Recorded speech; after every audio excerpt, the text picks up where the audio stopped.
Good morning. Welcome to the podcast.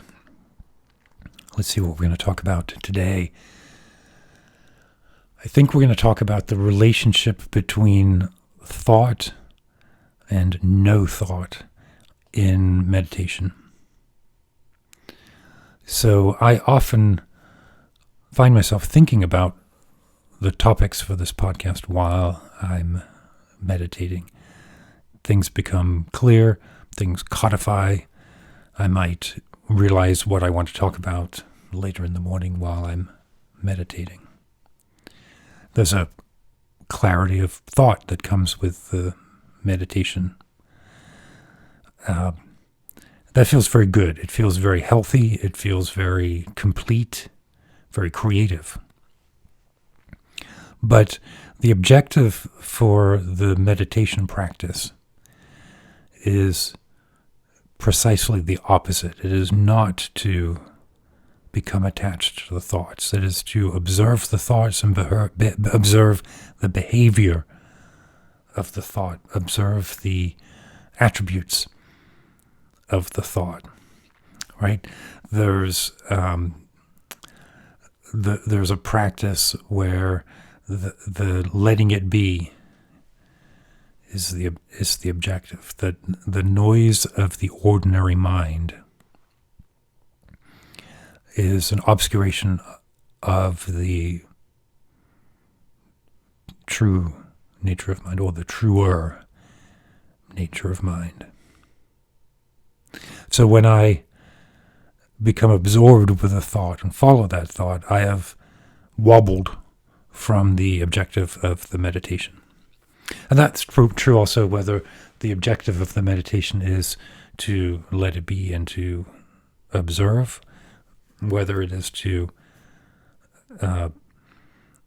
peer into the nature of the phenomena, insight, or whether it's to concentrate on something. There's a practice where the focus is on one object, and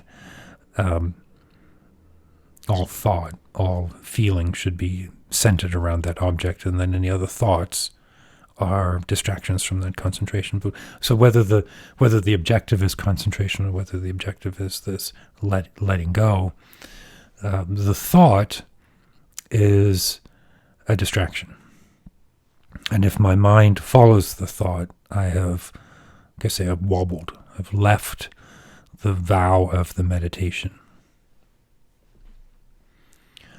So does that mean that success, capital S, scare quotes, question mark, success in meditation is the absence of thought?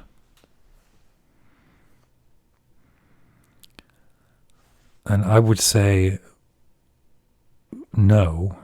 Our brain, as long as we are alive, as long as our metabolism is functioning, as long as there's glucose available to the brain and oxygen in the blood and coffee in the cup, as you can see here, there will be thoughts, there will be desires, there will be fears, there will be emotions, there will be aspirations, there will be fantasies about the past, there will be delusions about the present. All of those exist within the ordinary mind, which is associated with the monkey mind, the core of our ape-like beings, the core of our human evolution has this thought-producing machine that contains our poetry, and it contains our language or communication. It's probably a different podcast, but that part is 25,000 years old, and the base mind, the natural state, is 4 million? Something like that. In terms of hard, even anthropological dates.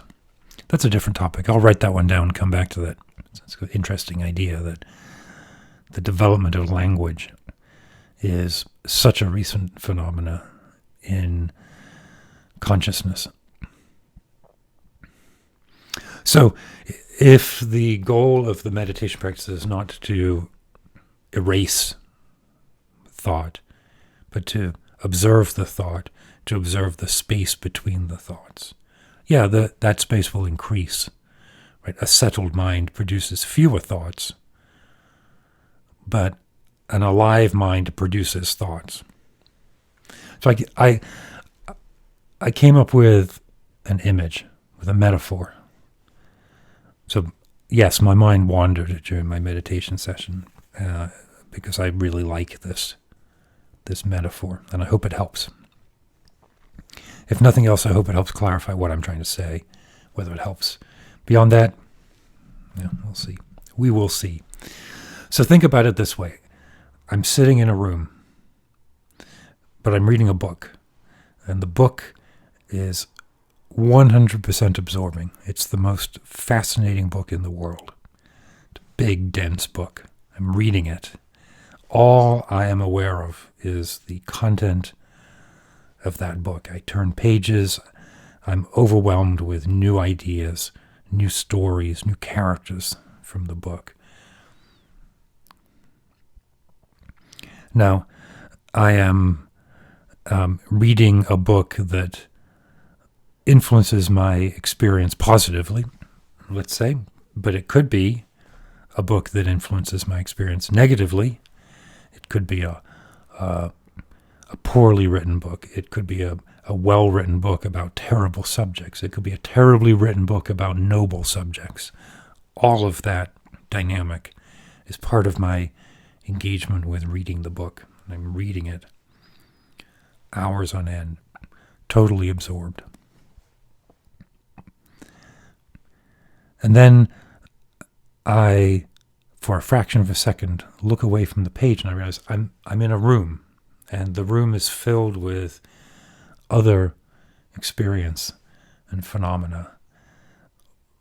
But the primary attribute of the room is that it has space in it that the book doesn't.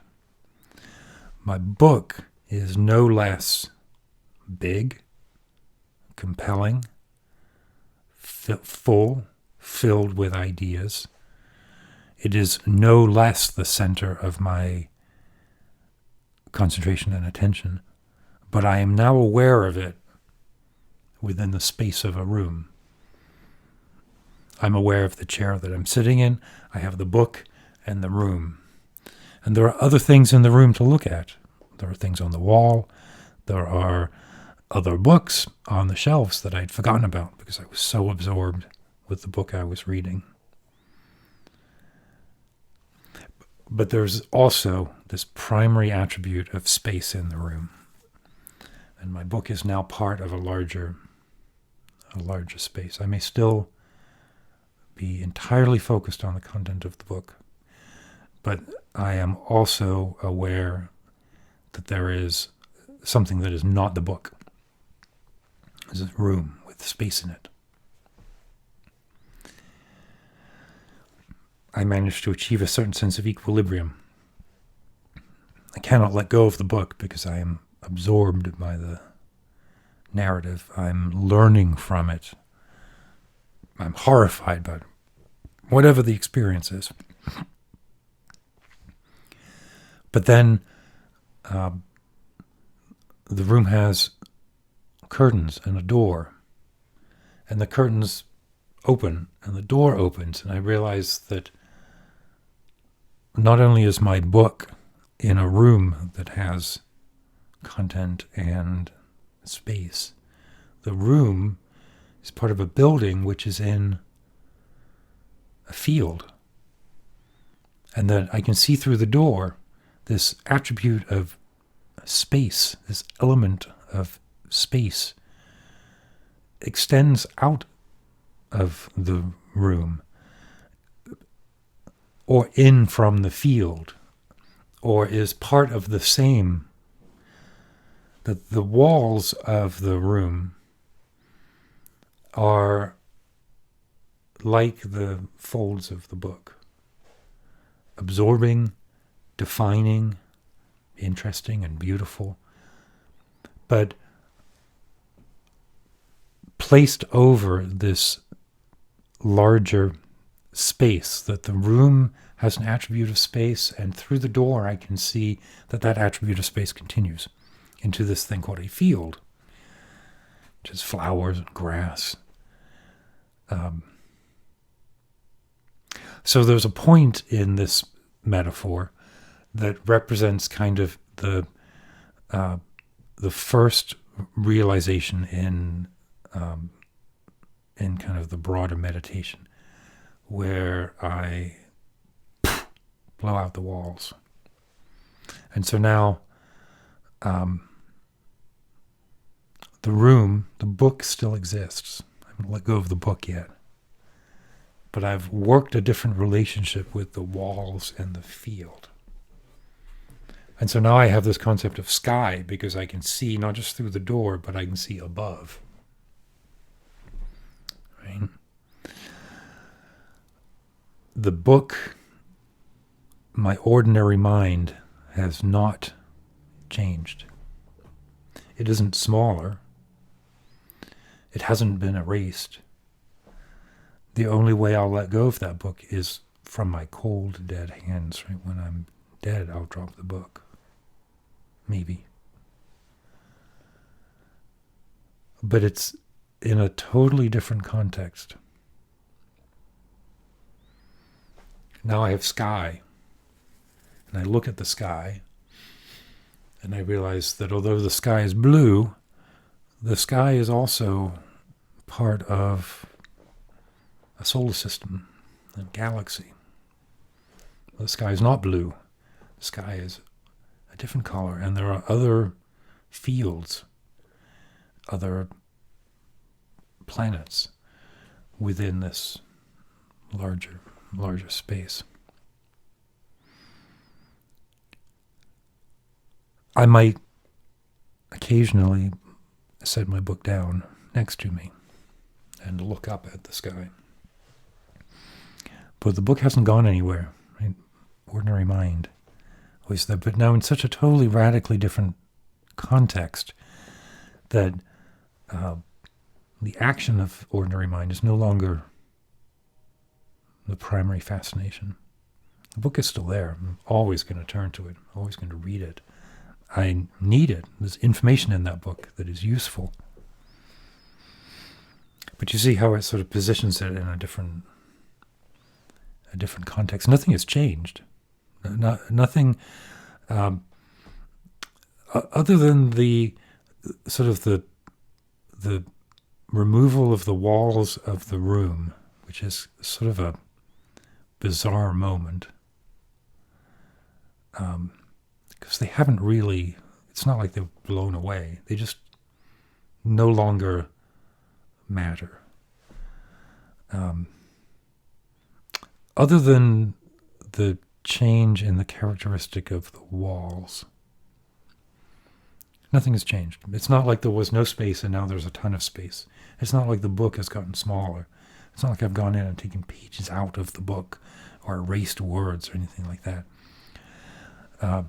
It's a recognition of the attribute of space being a broader bed upon which these things happen.